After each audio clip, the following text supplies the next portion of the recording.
This is a clip from the latest episode of the Game Football podcast from The Times. To listen to the full show, go to wherever you get your podcasts. Let's get it out of the way, see if we've got a show or not. See if we've got a season or not. In a word, is the title race over? Tom? Nah. Gregor? No. Hamza? No. Why do you always do this?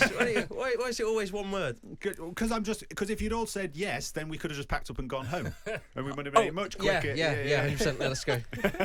We've all got busy days, you know. Gregor might have a second baby on the way any minute. We need to wrap this up nice and quick. But no, the title race is not over, which means we've got a lot more fun and excitement to be had. So to Anfield then, and another assured, composed, impressive, confident Liverpool win. Gregor, I'm having flashbacks to Thursday. This is basically exactly the same intro as after Liverpool had beaten the mighty Real Madrid. But what did we make of this epic battle? These two teams have had so many great clashes over the years.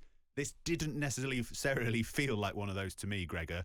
It felt like I'm hesitant to say routine Liverpool win, but it did have a little bit of that feel to it. Yeah, because there just felt like an enormous gulf between these two teams suddenly, very suddenly. Even when City, got through the first 20 minutes, the tsunami that came at them that they looked like they were going to be completely, overwhelmed by, and they started to pass the ball and move it and kind of just have some composure, some sort of some signs of what City can be again. There was no threat. They didn't really threaten Liverpool's goal at all. Didn't really get many touches in the box. Didn't do much to threaten Liverpool's goal. Just on that, because I've got my usual list of lots and lots of facts and figures from Opta. Manchester City's first shot on attempt at Anfield came in the 39th minute. Their longest wait for their first shot of a Premier League match since April 2010, which speaks exactly to your point there about, this is Manchester City. Come on, they're always going to look like they might score. And it just had that feeling that they probably wouldn't. Yeah, even when even when there was a bit of rhythm in their play, they didn't have any end product. And then there were other moments where, I remember they took one short free kick in the first half, and then kind of dallied on the ball, and then played it back, and they ended up going just about back to the goalkeeper, with an opportunity to put the ball in the box or to do something, to work something. They also looked kind of quite timid at certain periods, particularly in the first half. That's understandable. The confidence has been knocked. I said it again. I mean, maybe we saw the clip from the new City documentary with Guardiola in the changing room. They showed it, I think, just at half time or just before the game. Pep's going, everything's in here. It's in here. You smile. You're positive. They won't be able to handle you. This was from last season. But that underlined that everything is in here. It's still in here now. It's in here when it's working well for them, when everything's positive, and when they're confident and they believe they can go out and win every game. And it's in here now when they're feeling like they don't know where their next win's coming from. So the psychology was writ large all over this game that Liverpool are in, a place of enormous confidence and belief, momentum, all those things, and City are the opposite. But that first 20 minutes was stark. There were just the moments before the first goal where City were trying to press, and there was 5 or 6 players looking like they were trying to press, and just one diagonal ball just completely took them out of the game. That just sort of summed up where City were, I thought. Everything's in the mind then, Tom, Gregor's point there. Do you agree that this result was more telling, arguably? It's a strange thing to say because Liverpool, as I said at the top, have got 9 points clear, 12 clear of City. Did we take a little bit more from this game about City than we did about Liverpool? I guess so, but I also think it's another big signpost for this Liverpool team. I mean, we know that City aren't where they should be, but I still think this is a massive result for Liverpool, and not just in terms of the table, but in terms of their belief. I think if we're sort of wondering about the question marks about Liverpool's title challenge at this point, you're sort of thinking about, do they have the sort of belief in this group to sort of go all the way? And I think these kind of results deliver that, and when you beat City and not just beat them 2-0, but it was a mauling, really, wasn't it? I mean, this could have been a sort of a 3-4-0 kind of game, I thought. Greg was right. In that first sort of 20, 30 minutes, Liverpool could have been 2 or 3 ahead. And it was a real nice kind of conglomeration almost of the sort of Klopp era, because in that first half an hour, it was everything we know about that Liverpool team. Playing at home at Anfield, great atmosphere, huge urgency, ferocious press, you just can't get out kind of thing. And then actually I thought for the rest of the game it was a little bit more controlled and a little bit more measured and sort of holding on to what we have. And I think that is the kind of success of this Slot team, is that they've melded those two aspects of those team together so seamlessly. I think it's a huge result for them. I don't think the title race is over. I still think there's a long way to go. I still think Arsenal got a great chance. But I think in terms of Liverpool's psychology, I think it was a really big result for them. I'm going to come back to some of the points you made about the rest of the season for these teams. Also, 10 out of 10 for your use of conglomeration there. Fantastic, fantastic work. Word of the year so far, maybe. Hamza, some of the points, maybe the same question then to you as to Tom. Is this more telling for Liverpool? Do you agree with Tom there that it's a huge signpost for them? Or kind of, as Gregor was saying, were you watching this game going, Christ, City are really off it this season? Which side of the fence were you on? I was on the fence, a bit of both. I guess the interesting thing is for Liverpool in the aggregate, as in like you've had this week with Real Madrid and Manchester City, and having that in conjunction with the previous 8 matches, you go, okay, yeah, that has informed our value of Liverpool as a title challenger. Now you think they are the favourites. They look very strong. And with Manchester City, you have a similar sort of process where you're trying to work out like how much value do you assign to past performances by City and the recent performances. And that's always the battle that you have, right? Whenever you're trying to work out how good a team is, you go, okay, this is this quite significant historical body of work which shows that they always come back strong. They're very good. They keep winning, blah, blah, blah. And then you see what's happening in front of you and go, oh, that's not right. But how does that tally up with that historical understanding? And where you sit on that depends on your expectation for City. If you really, really price in the historical stuff and you go, they've still got Haaland, they've still got De Bruyne, they'll recover a number of players from injury, and Pep will solve the tactical issues that they have, you go, they might still be able to claw this back. If you don't, and you pay more attention to the recent stuff, then you'll say, well, they're actually in a battle for top 4. I'm still undecided on where to fall with that. It's just a tension that I think everyone has, really. But I think where you fall on that depends on how much weight you assign to it. Is that because this is this City team, because it's Pep Guardiola and this City team? Because I think there are other teams, if we'd flip this on the head, if it was Manchester City in Liverpool's position and Liverpool were there, we'd be like, difficult season for Slot, they're out of the title race. Is it purely because it is this Manchester City team and the Pep Guardiola that we're saying they're 12 points behind the leaders and that they're still in it? Yeah, a bit of both. I think in the 2020... No, actually, a few seasons ago, Liverpool had a similar issue, right? They were getting caught on the break a lot. It looked like their midfield's legs had gone. And they really did struggle until around March. They made a specific tactical tweak. They moved Alexander-Arnold inside alongside Fabinho in that instance to protect against a counter-attack. And when they did that, I think they won like 7 of the last 8 matches, and they drew 1. And they corrected course, and that actually laid the foundations for a very good season the following year. Is it out of... is it improbable that City do something similar? I don't think so. That Pep finds a solution tactically to move someone around and fix that. Yeah, they still have problems in terms of covering space, the midfield legs, etc., right? But I don't think this is an insurmountable problem. Plus, January's coming up, they might sign someone. So you don't know. And, crucially, 3 games a week. Very quickly, it's possible that a 9-point lead can be whittled down into a 3-point lead. But at the same time, Pep's gone full Josie.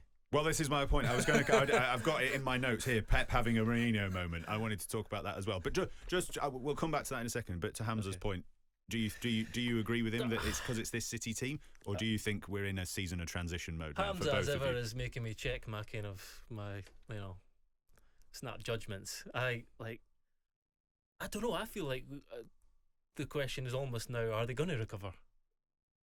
So you think it could be a battle for the top 4 type thing, which Martin Samuel's written on the website this morning. City are in a battle for the top 4. Shouldn't have sold Alvarez. Shouldn't have sold Palmer. Shouldn't have sold Delap, etc. Listen, I actually was watching this game and thinking almost the exact same point that Martin made in his column this morning about, crikey, if you think of it, this is a moment in time where they look like there's players who are ageing. There's players who can't get around the pitch in the same way. They've suffered injuries. What do you need? You need to people call upon, if not the best, one of the best academies in the country, and they've kind of sold all the best players or shipped them off over a period of years, and that feels like a flaw. It feels like it's easy to say it now because Pep never really trusted many of them, he would do it fleetingly. Rico Lewis is a real outlier in that regard. He'd dip them in for a cup game or whatever. And then they would never even Foden, I guess, but yeah, Yeah. Fucking generational talent. Yeah. But like, it's never been part of his plan. It's always about having a solid squad of 18, 20 players, most of whom are pretty experienced, expensively assembled, and relying upon them. So there's never been room really for the younger guys to get in. And at this moment in time, well, we've never been here before, and it's easy to try and find these flaws now. This is where they really could have done with them, where they could have been loaning players out as opposed to selling them. So I agreed with Martin's points there. But as I say, I just look at the team and just think it's so far diminished from the levels we have come to expect from City.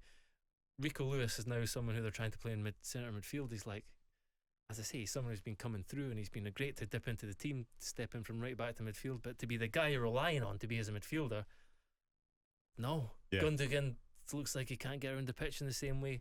Silva is not someone who, if he's playing in the middle, he needs someone who can get around the pitch around him. There's just like no balance to the team, and I don't see when that's going to change. Kovacic's come back, but he's not really going to get around the pitch much either.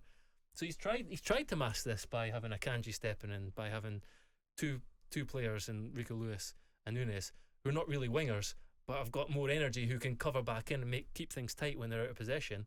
That's almost like the equivalent of, let's go back to basics and play 4-4-2. That's Pep's equivalent of that. Yeah. Because instead of playing the attacking wingers, that attack-minded wingers he wants to, he's playing a bit more conservatively. Yeah, Tom, first time Guardiola has lost 4 consecutive league matches in his managerial career. Talking about some of the guys' points there, but also, as Gregor touched on, the post-match reaction from Guardiola. Initially, when I saw it with the 6 to the crowd, I thought, okay, that's a bit of fun between crowd and manager. But then to go full Mourinho, full Rafa Benitez in the press conference, I was like, this is more worrying for City and for Guardiola than the frantic touchline stuff. Even for kind of the scratches on his head and all that kind of stuff. This is the most un-Guardiola thing ever, to start riffing off, I've won this many titles, I'm shocked at Anfield. Are you really?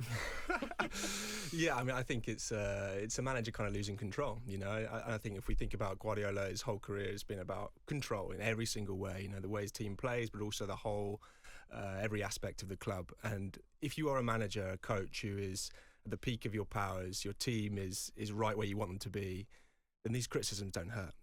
Guardiola has heard these kind of things before. I mean, okay, it might not be you're getting sacked in the morning, but he's heard people shouting from the crowd at him before, and it's just been water off a duck's back.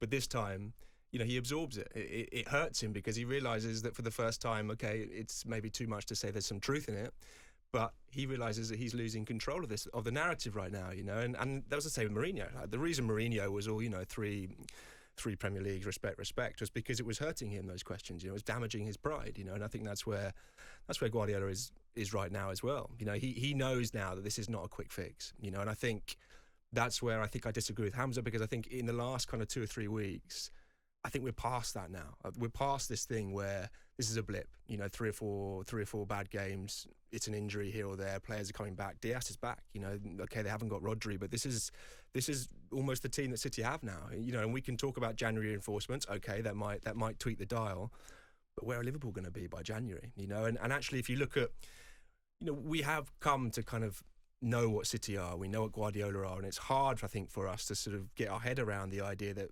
City are suddenly a beatable team. But every team in the Premier League right now wants to play City next week.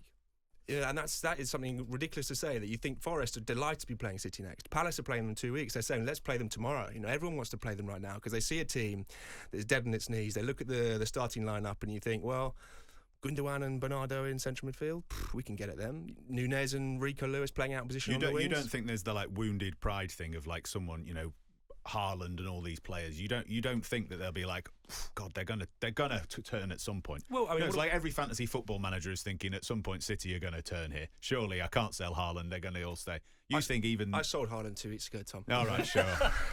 but let's not lower the tone and get onto fantasy football. Just because you're bottom of the league, just leave it out. But seriously, you don't think there'll be that in the back of managers' heads? Do I think they're going to lose every week until the end of the season? No. Of course, City are going to stabilise. If we go back to the Chelsea Mourinho season, in inverted commas, they had a disastrous September until December.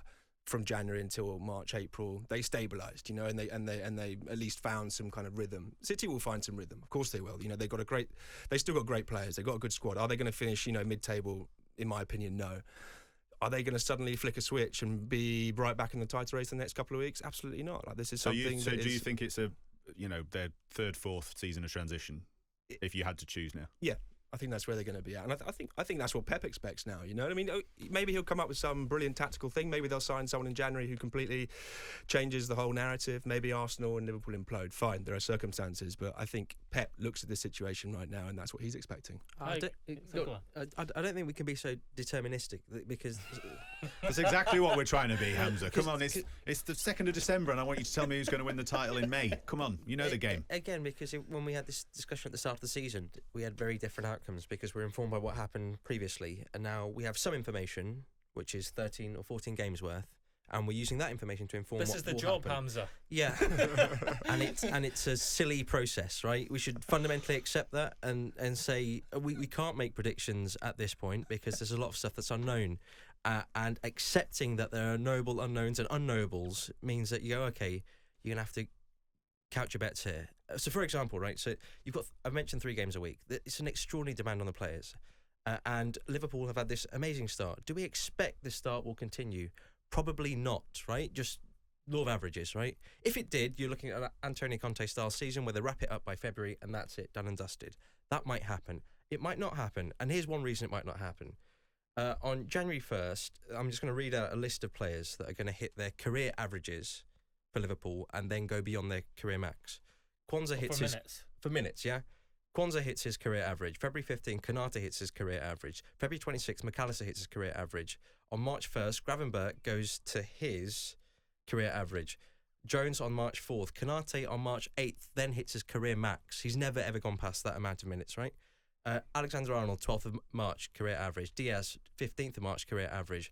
Alexander-Arnold, April 8th. Run-in time, career max. He's never gone past it. So a load of players with loads more to come is what you're saying. And it could be done. It'll be done by March. Oh, yeah, sure, whatever, right? Yeah, it's going to be done by March. Your other point is also very I haven't even important. got to McAllister, Szoboszlai, Gravenberch, career max. Van Dijk, career max. This guy rarely ever gets injured, plays every minute, and you're looking at a career max season as well. It's entirely possible that. The point you made about defenders earlier to me as well is true. That yes. We've gone into a game period now, very congested fixture period, with 5 fit defenders. 5 fit defenders. That's for a month, a busy month. Hamza's right, but shut up, Hamza. We're like, I'm not coming back. Yeah. No, he's right. Of course he is. That's why I hate predictions. But my instinct now tells me that that this is.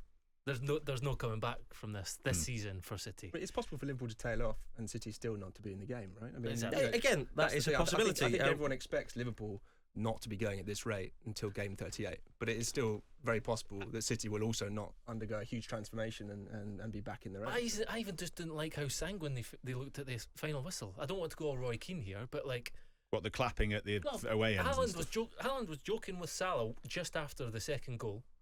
He was joking. You are going Roy Keane, but I like it. Go for it. He was joking with players on the pitch afterwards, Liverpool players, and embracing, smiling, laughing, joking. They all went over, as I say, afterwards, and you see Pep doing this, and they don't really know how to deal with this. And for me, that's not the way to deal with it. You've got to look like this is really pissing us off. This is making us deeply uncomfortable. Not going, we've been the best. We've been the best. This is always going to happen. That's the kind of the thing that City are giving off just now. We've been the best for so long. This time was always going to come. That's not the way to deal with this. In Haaland, there's a genuine conundrum because for a few seasons now, we've said that his work, out of possession in terms of pressing, and also in possession in terms of joining up with the team, is not as great as when they had a false 9 and you had essentially, you definitely had 10 outfielders and all of them would do their jobs in terms of pressing, covering space, dropping in, all that sort of stuff. Now you are starting to see some of the costs of that. I mean, you always did see it before, but now it becomes a bit more apparent when you see the match like yesterday, where they had a fair amount of the ball and Haaland just wasn't in the game because he was man-marked really, really well by Van Dijk and Joe Gomez, who was also excellent and I think deserves a mention. So maybe that won't happen again because Van Dijk's ability to man mark is really good, and not many of the defenders can match that. But I think it's something worth exploring at least, or thinking about. How sustainable is it for Haaland to put in a performance like that where he's not doing much and he's not getting the shots or the goals? It's fine if you're not doing that and you get the decisive moments. But if you aren't doing that, then you're looking like a net negative It's to the the team. midfielder, Hamza. Like I mean, we can talk about Haaland and we have, about his role and his position in this team, but right now the thing that is making City lose 6 games out of 7 is, in my opinion, not Erling Haaland. I agree. The thing that they're getting overrun is in central midfield. They're playing Bernardo, who's a lovely technical midfielder. They're playing Gundogan, whose best days are behind them, in 2 positions that they are clearly not suited in. And any team who has a physical, athletic midfield, which Liverpool do, are just going to run rings around that. And we've spoken about this for the last couple of weeks, Tom, and I said finally I'd read, so I wrote the piece mainly about Kyle Walker at the weekend, but referenced a few other players. And the thing that kind of, when I was writing that, I came to the realisation of, I remember I pulled out a quote that Sir Alex Ferguson wrote about Rio Ferdinand in 2011, when his legs were basically going, saying, we've all been here, we've all been at this point in our careers when you realise your body can't quite do what it used to, you've got to adapt your game. I don't think you can do that anymore. Not in the very best teams. I don't think any team can afford or indulge a player enough to say, we need to cover him a bit because he doesn't have the legs. Athleticism is so important, particularly midfield, but it's so important for the elite teams because you don't, even we say about Kyle Walker, yeah, he's going to gradually move into centre half, but centre halves have to be ridiculous athletes now in an elite level team. You have to be able to cover wide open space. It's not like, okay, I'll go centre half and I'll pull in the fullbacks beside me, I'll sit a midfielder on my toes. That doesn't happen anymore. So you can't, there's no such thing as tailoring your game if you're talking about playing for an elite game like this. There is, but it's all to certain degrees, and I don't think there's a quick fix for this City team as they are. And that's something that Liverpool will think about with the Mo Salah situation, because you look at someone like Walker and see how quickly that pace has dropped off. You look at someone like Ronaldo, who has taken care of his body to the nth degree, meticulous, and when he returned to Manchester United, he just wasn't that good. He scored goals, but to the detriment of the team. And when Liverpool look at Mohamed Salah, they're going, he's scoring at an amazing rate. I think more than 1 goal and assist per 90 this season. But what will his physical output be next season? What will it be the season after that? What will it be the season after that if you're looking at a 3-year deal? And you expect it to fall. And you go, can we, given the opportunity cost, as in how much you're spending on a potential contract, and if it's, let's say, for the sake of easy maths, £500,000 a week, so $500,000 a week, times up by 50 for the year, 25 mil a year, add the 2 weeks, right? 26 mil, 3-year contract. You're looking at just under £80 million. What's the opportunity cost of that? How many goals are you going to get next season? How many goals the season after? How many minutes are you going to get and goals the season after that? And the calculation is, if you put all that money in him, what's the cost of not putting that into the team? Could you not get those goals or minutes or physical output from investing 80 million in one £20 million player, one £40 million player, another £20 million player, or improving certain areas? Those are the calculations that will be going on. And I think Greg has touched on a really important point there, and that will inform that sort of that debate. What if you do it with 2 players in your team, 2 big players, him and Van Dijk? What if that And Trent. suddenly in a year or 18 months' time you're thinking, no, Trent's not aging the same way. You look at that. There's still a big cost, is what I mean. They're not quite as dynamic and as athletic as they used to be. We need to cover him. You can't do it. I thought we were going to make it through without mentioning Mo Salah, so I had some stats ready. Mo Salah scored and assisted in a Premier League game for the 36th time, the joint most by any player in the competition's history, equal with Wayne Rooney. Salah's assist for the opener was his 75th for Liverpool in the Premier League. He's making a good case to which be fair saw him for overtake Thierry Henry on 74 as on a list of most assists for a single club in the competition. We might be selling Erling Haaland in our fantasy football team, but we're keeping Mo Salah for the rest of the season. That's for sure.